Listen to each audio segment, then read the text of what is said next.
A gente vai falar um pouquinho sobre o nosso aparelho da desfibrilação. A gente tem dois no centro cirúrgico, um no corredor para as salas da cirurgia e o outro na sala da recuperação da anestesia, tá? Ah, ele tem duas funções que a gente usa muito, que a gente pode usar muito lá dentro do centro cirúrgico em relação à corrente elétrica, a passagem de corrente elétrica. Uma vai ser o choque para a gente fazer a reanimação cardiopulmonar e a outra vai ser o choque para a gente fazer a cardioversão. A cardioversão é quando a gente tem uma atividade elétrica e ela está descontrolada. Ela é uma atividade elétrica que ela está muito rápida ou muito descontrolada e o coração tá tendo uma sobrecarga de atividade elétrica mesmo, tá? O que a gente vai fazer? A gente vai dar um choque para esse coração dar uma acordada e ele se reorganiza e começa a bater em ritmo sinusal, que é o nosso ritmo fisiológico, tá? Esse é o tipo de choque para cardioversão. Na cardioversão, a gente vai ter que ele não precisa de um choque que seja um choque para uma reanimação de uma parada cardiorrespiratória, que a criança supostamente está no processo ali indo para o óbito e você dá um choque potente e ela acorda, né?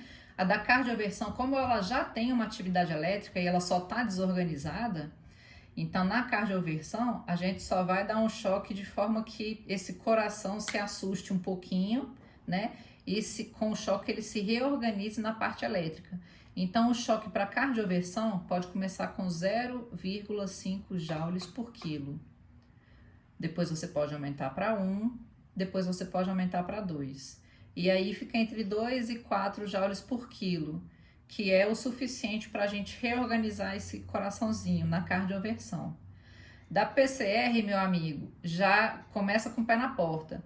Então, se a cardioversão termina em 2 a 4 joules por quilo, a PCR ela vai começar de 2 a 4 joules por quilo. Então, a gente vai começar com 2 joules por quilo. A gente vai programar no aparelho, né, 2 joules por quilo. Aí a gente vai colocar aquele botãozinho que está escrito carga no botãozinho. Você vai apertar aquele botãozinho, as pás vão se encher de carga e aí você vai sinalizar para toda a equipe da mesa: vou dar o choque agora, afasta. E aí todo mundo vai afastar, você dá o tempo da pessoa afastar e você dá o choque. O choque pode ser controlado simultaneamente apertando as pás ou no botãozinho do aparelho, uma segunda pessoa apertando o botãozinho escrito choque, tá?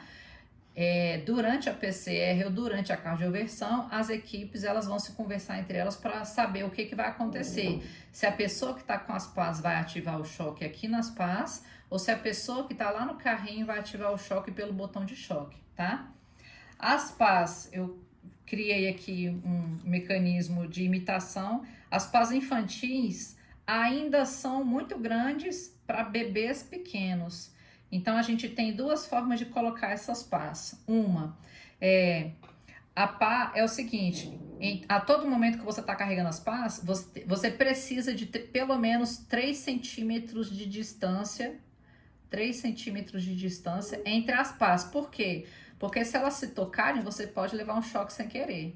Então, 3 centímetros entre as pás. Em todo o seu manejo, você vai ter esse cuidado de fazer 3, no mínimo, tá? Pode ser muito mais, mas no mínimo 3 centímetros entre as pás. Aí a colocação. Na hora do choque, o que acontece? Você vai ter transferência da carga elétrica de uma pá para outra pá. Então, esse caminho de uma pá para outra pá, o coração tem que estar no meio.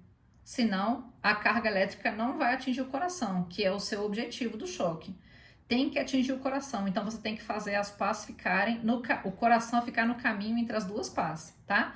Então, eles orientam que a primeira pá esteja aqui do lado direito do paciente, né? O coração a gente vai considerar do meio do corpo e mais voltado um pouco para a esquerda, tá? Mais do centro-esquerda, tá? Então, aqui na direita a primeira e a minha segunda eu posso colocar aqui abaixo do mamilo e um pouco para a linha axilar média, tá? Então, na hora que eu fizer a carga daqui para cá, vai pegar essa área central aqui. Essa colocação das pás em crianças maiores e pacientes mais adolescentes adultos é o ideal. Para nenenzinhos muito pequenos, às vezes a pá é do tamanho todo do peito da criança, do tórax da criança, então não vai dar certo. O que que eles orientam? Colocar uma aqui no centro e a outra posterior, tá? E aí a gente faz o choque. Então, são esses dois tipos de colocação de pás que a gente tem, tá? E esse é o certo. Então, na cardioversão 0,5, 1, 2 até 4, mais ou menos, a criança já consegue se resolver. No choque, 2 a 4, começa com 2, aumenta para 4, repete mais um de 4, repete mais um de 4, aumenta para 6. Pode, a literatura indica que você pode colocar sem ultrapassar até 10 joules por quilo, tá? Se a criança for uma criança muito pesada, não ultrapassar da carga adulta, tá bom? Então, o que a gente tem? Teria que começar com 2 joules, o primeiro choque da PCR. 2 joules, coloca as pás,